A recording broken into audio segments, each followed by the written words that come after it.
Hi viewers, అందరికీ నమస్కారం. Welcome to Sravya's recipes. Hi అండి.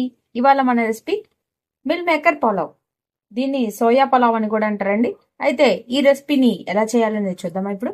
ఇక ప్రాసెస్ స్టార్ట్ చేద్దామండి. కుక్కర్ పెట్టుకొని ఆయిల్ పోసుకోండి. ఆయిల్ వేడెక్కాక చెక్క, లవంగాలు, మనకి పులావ్కి కావాల్సిన దినుసులన్నీ వేసేసుకోండి. పులావ్ ఆకు, జీరా వేగనిచ్చుకుందామండి. నేను కొంచెం ఉల్లిపాయలు వేస్తున్నా. ఉల్లిపాయలు, పచ్చిమిర్చి, కొంచెం అల్లం వెల్లుల్లి పేస్ట్ వేసుకోండి. అది మొత్తం మంచిగా కలుపుకోండి. బఠానీ వేసుకున్నాం, బంగాళదుంపలు, టమాటాలు, క్యారెట్ మంచిగా కలుపుకొని వేయించుకున్నామండి. కాసేపు వేగనిద్దాము. రైస్ కి సరిపడా ఉప్పు వేసేసుకున్నామండి. మిల్ మేకర్స్ ముందుగా నానబెట్టుకొని ఉంచుకోవాలండి. మంచిగా కలుపుకొని మొత్తం కూడా కాసేపు వేయించుకుందామండి. వేయించుకొని పక్కన పెట్టుకున్నాం. 1కి 2 నీళ్ళండి. కొంచెం తక్కువ పోసుకోండి. నేను ఈ గ్లాస్ తో 1.5 పోసానండి. అందుకని నేను 3 గ్లాసులు నీళ్లు పోస్తున్నాను. కొంచెం పలుకు తీసుకోండి, అప్పుడైతేనే మంచిగా టేస్ట్ కుదురుతుంది.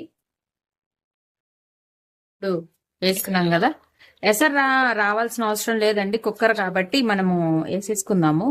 మీకు స్పైసీ సరిపోదు అనుకుంటే కొంచెం కారం వేసుకోవాలండి. చెక్క, లవంగాల ఘాటు సరిపోతుందండి. అది సరిపోదు అనుకున్న వాళ్ళు కొంచెం కారం అనేది వేసుకోవచ్చు. ఇప్పుడు బియ్యం వేసుకుందాం. కడిగి నానబెట్టుకున్న బియ్యం వేసుకున్నామండి. కొంచెం కొత్తిమీర వేసుకుందామండి.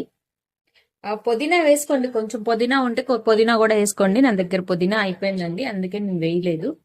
పుదీనా ఉంటే పుదీనా కూడా మంచిగా వేసుకొని మూత పెట్టుకొని విజిల్స్ రానిచ్చుకుందామండి. నేను ఇప్పుడు కొంచెం కారం వేస్తున్నానండి. జస్ట్ కొంచెం, ఎక్కువ వేగొద్దండి. నేను జస్ట్ కొంచెం వేస్తున్నాను, లైట్గా ఒక చిటికెడు వేసుకొని ఒకసారి మంచిగా మొత్తం కూడా మంచిగా కలుపుకుందాము. మూత పెట్టి 3 విజిల్స్ రాగానే ఆపేద్దామండి. ఇప్పుడే మూత తీసాను. చాలా కమ్మటి వాసన వస్తుంది. ఇప్పుడు దీంట్లో కొంచెం మనము నెయ్యి వేద్దాము. కొంచెం అట్లా నెయ్యి వేసుకొని మంచిగా కలుపుకుంటే రండి. మంచిగా కలుపుదామండి.